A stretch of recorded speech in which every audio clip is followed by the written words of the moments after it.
And we even had a few labels getting at us and everything, you know what I'm saying, inquiring about us, talking about they was gonna fly in the shows and all of that stuff. I mean, it was serious, man. The cats that I was actually with, you know what I'm saying, I had heard one of the cats rapping one time in one of the songs talking about selling their soul for fast cars and riches for whatever reason. It came down to it that dudes actually started being used by demonic spirits, and these spirits started speaking through them, you know what I'm saying, devils started speaking through them. It was crazy, man. It was real though, you know what I'm saying, true story. It had nothing to do with no drugs or nothing like that. It was just straight crossroads, intersection of the natural realm, you know what I'm saying, and the spiritual realm, you know what I'm saying, butting heads, and I had to make my choice which way I was gonna go.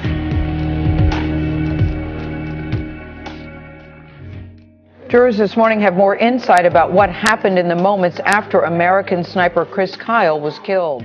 Eddie Ray Routh led police on a chase reaching speeds of 100 miles an hour, driving the pickup truck owned by Navy SEAL Chris Kyle. This video shown to jurors Thursday. The chase began after Routh rolled over spike strips laid down by police. At one point, a police car rammed into the truck. Routh was taken into custody shortly after. He told the court that Routh made a series of bizarre comments. He'd taken a couple of souls, and he had more souls to take. One of the responding officers was wearing a body camera. Jurors could hear Routh saying, quote, "I can feel people feeding on my soul." And he asks, quote, "Is the apocalypse upon us right now?" I can read you some of the quotes. Police were talking to him before he took off. And these are some of the things that Routh is quoted as saying. He says, "I don't know if I'm going insane. Is this about like hell is, its work is walking on earth right now?" And then he goes on to say, "Is it voodoo that's upon us?" And finally he says, "Is the apocalypse on top of us right now?"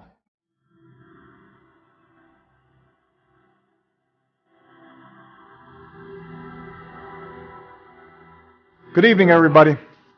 Tonight we celebrate artists whose music and message help shape our culture. And together we can change our culture for the better.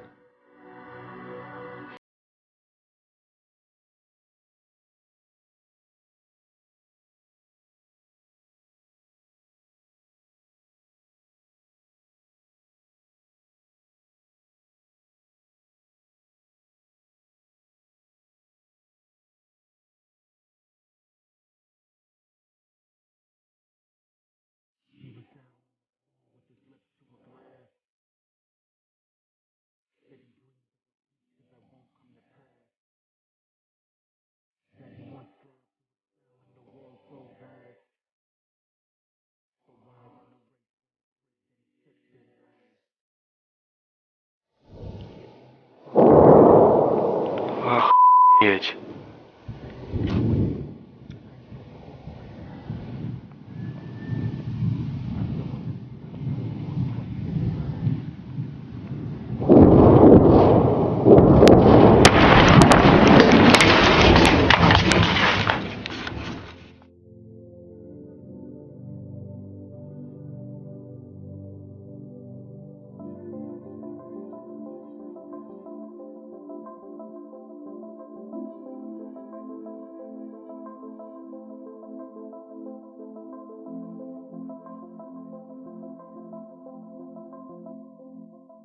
Now, as time progressed in the dream, I was given the ability to realize by being in homes that television sets not only broadcast and transmitted programming, but they now had the capacity to actually send signals about you in your living room. Now listen, I was able to see that television sets were actually watching people in their homes, monitoring their movements, monitoring their conversations. More than just bringing you your favorite shows, it may be watching and recording your every move. Night on Your Side, Scott Wagoner tells us this smart TV has some people worried.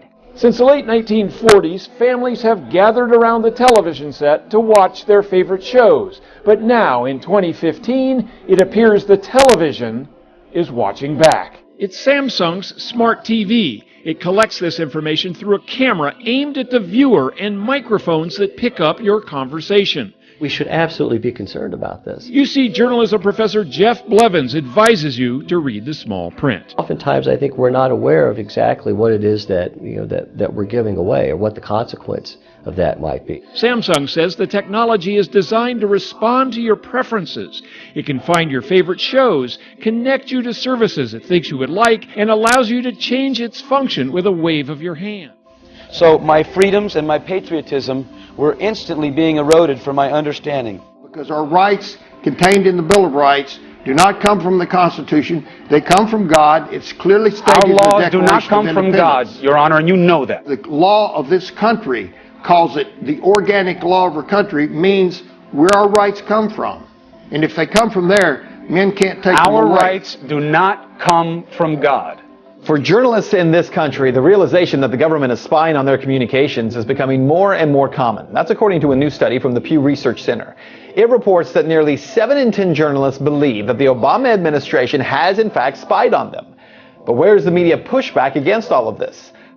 Sobriety checkpoints. Thousands of motorists are stopped in them each year. Good evening, how you doing? Typically, drivers are asked to roll down the window and hand over ID. But more drivers are starting to challenge these DUI checkpoints. A video making its way around the internet is advising motorists that at police DUI checkpoints like this one, motorists can simply communicate in writing. More than 2 million people have watched the video. It shows somewhat surprised officers in Levy County, Florida, look at a flyer and examine identification with the window up. I have my fair DUI flyer. The flyer says, "I remain silent, no searches, I want my lawyer," along with sections of the motor vehicle law. Listen to this one. This is going to have a whole bunch of you rolling your eyes this morning. There was a student at a Florida high school who was in trouble for simply saying, "God bless America," during the school's morning announcements. Some very unusual things began to happen almost immediately. Crops began to perish, droughts and famine. These areas were totally destroyed with drought and famine. Places that were once fertile were now arid deserts. Historic drought continues to take a toll on California's farmland, and today millions learned they won't be receiving any water from the state. A healthy and full lake in Northern California. There's only one problem. This picture is 3 years old. And now I'm walking on top of that very same bridge. Take a look. It is a virtual desert. This is what drought looks like in the state of California. On a farm in Rio de Janeiro state, healthy green corn stalks are disappearing. Brazil's worst drought in 80 years. This is the first time it's been like this. We've had droughts in the region before, but nothing like this. This is the first drought we've had here, which has been really very difficult.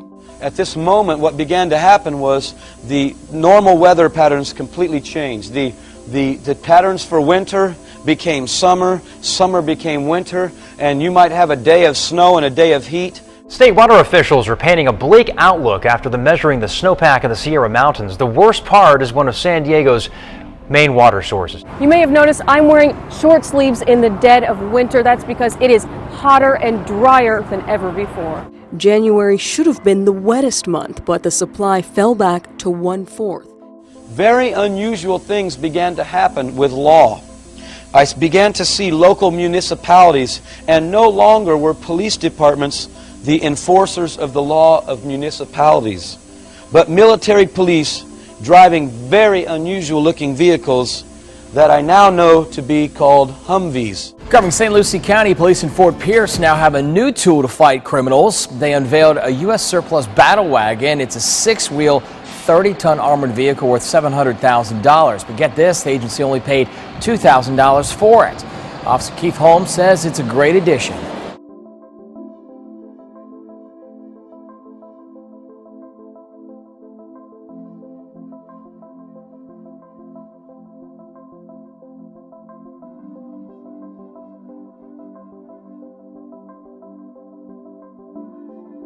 It was canvas here, and there was a man standing in the back. They were wearing very unusual outfits, by the way.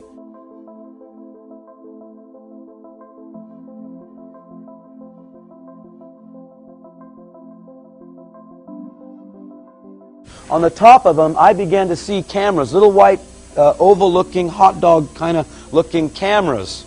And in the dream, it was revealed to me that these cameras knew the whereabouts of everybody's vehicles. More high-tech crime-fighting tools for our police is the latest election promise from Labor. The move will make catching crooks through CCTV even easier. But could it also impact on our privacy? Tech companies are among the groups coming to Washington to help create the first voluntary guidelines. Facial recognition is already in some of our home appliances, like TVs. Hi, TV. In our mobile devices, pins and passwords are giving way to face prints. And the technology can single us out in real time as we go about our daily business, often without us ever knowing. I was on my way to conduct another business transaction, and I ran into an individual. He was very, very excited and began to talk to me about something he had just experienced. This man said to me, Ken, I introduced myself to him. He was very excited. He said, "Have you got your identification mark?" And I said, "I don't know what you mean. What's an identification mark?" He says, "They've just enacted a new identification mark. And by the way, this started with a voluntary implementation first. You did it voluntarily first. This man told me you ought to get yours done real soon to avoid the hassle, because soon everyone, they say, will have to have this to conduct business." And finally this morning, no need to worry about forgetting your work ID with this development. A new office facility in Sweden is offering workers the option to have a microchip implanted to give them access to the building. Now, the chip is about the size of a grain of rice and would be implanted in the hand. Cecilia Osterholm starts her day with this new technology. She swapped her keys for a chip in her hand that uses a radio signal to open doors. You have a chip in your hand there? That's right. It's been inserted there. Right. So that's how do you open it? Forget wearable technology. Swedish office worker Lynn Kowalaska is having it implanted under her skin. A microchip about the size of a grain of rice is injected into her hand. It felt pretty scary, but at the same time it felt very modern, very 2015. I saw this man that was a very, very big man. I was sharing earlier in the tour that he was tall like a professional basketball player, but he was very big like a professional football player. He was an extremely large man, and he had a big hood, like a satin hood, over his head. My wife was in front of me, and they began to tell her she could renounce her faith and live. And now I realized what was happening, because this man was standing there with a huge sword. ISIS released a new video today showing the execution of 21 Coptic Christians kidnapped in Libya.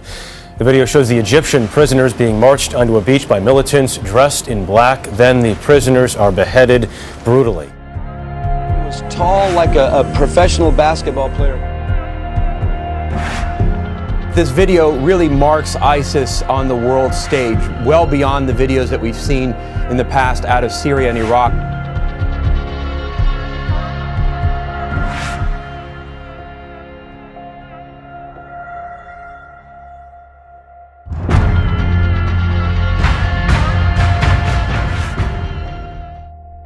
Stranded on a notorious stretch of coast in New Zealand. Almost 200 pilot whales have beached themselves. Around 25 of the animals have already died, and more are expected.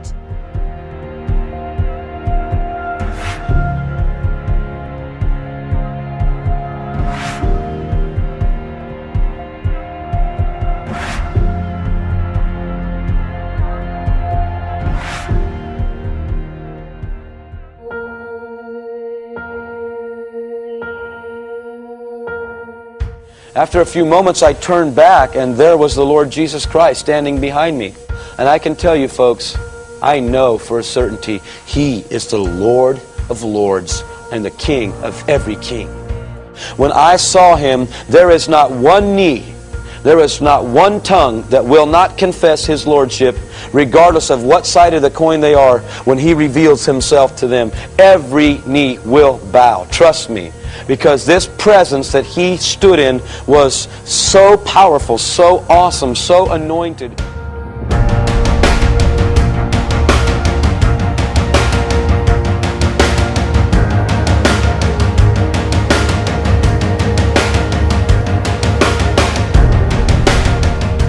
I never really heard the gospel in its purest, you know what I'm saying, in purity and in truth, you know what I'm saying. I ain't know that Jesus Christ was the only way.